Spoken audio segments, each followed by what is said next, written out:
शाम रमज़ान में एक बार फिर आपको कहेंगे खुशामदीद। ब्रेक पे जाने से कबल हम बात कर रहे थे मईशत पे और मईशत के लिए ये साल कितना ज़्यादा अहम है, इसी पे हम बात कर रहे थे। हमारे साथ मौजूद हैं खुर्रम शहजाद साहब। खुर्रम साहब, अब सिचुएशन ये बन रही है कि एक जानिब हम देख रहे हैं महंगाई का तूफ़ान है, दूसरी जानिब हुकूमत नहीं है और इसने भी इस्लाहात करने हैं।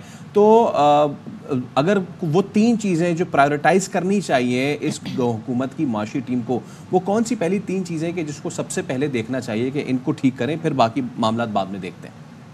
सबसे पहली चीज जो है वो कर्जे हैं, क्योंकि मुल्क इस वक्त बहुत ज्यादा कर्जों में घिरा हुआ है और कर्जों को वापस करने की जो इस्तिताअत होती है वो बहुत कम हो गई है इस मुल्क की, क्योंकि इन ग्रोथ कम हो गई है, क्योंकि इसके कर्जे इतने बढ़ गए हैं कि हम जो है और उन कर्जों का इस्तेमाल जो है वो ठीक नहीं हुआ। तो कर्जे सबसे पहले हैं जिनको हमें हैंडल करना है, वो बैरूनी कर्जे भी हैं खासकर और अंदरूनी कर्जे भी हैं।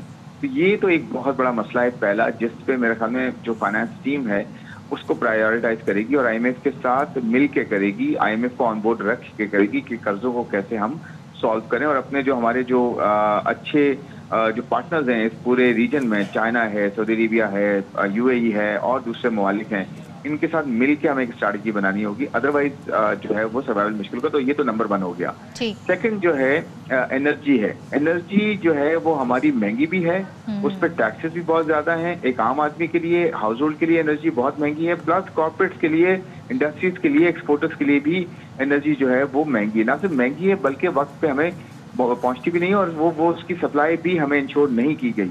तो ये दूसरा बड़ा एरिया है जहाँ पे बहुत बड़ा काम करने की जरूरत है, इन्वेस्टमेंट की जरूरत है। अच्छा। तीसरा जो बड़ा एरिया है वो है टैक्सेस।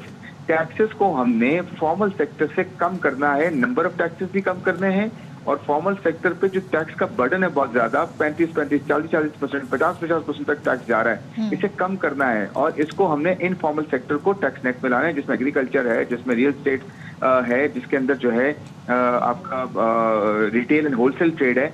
ये देखिए, मैं ये कह रहा था जब मेरी कॉल जो है वो थोड़ी कट गई थी, मैं कह रहा था पॉलिटिकल विल चाहिए। हमारे पास इकोनॉमिक टीम अच्छी आती रही है, ये भी अच्छी टीम है, पॉलिटिकल विल भी अच्छी होगी तो पॉलिटिकल विल चाहिए। खुर्रम, एक चीज और बताइएगा, अब जाहिर है नई हुकूमत को सिर्फ यही मसाइल नहीं है, एक हमें नए माशी प्रोग्राम में आईएमएफ के साथ जाना होगा, जिसके लिए अब मीटिंग्स भी होने वाली हैं, अब मुलाकातें भी होने वाली हैं।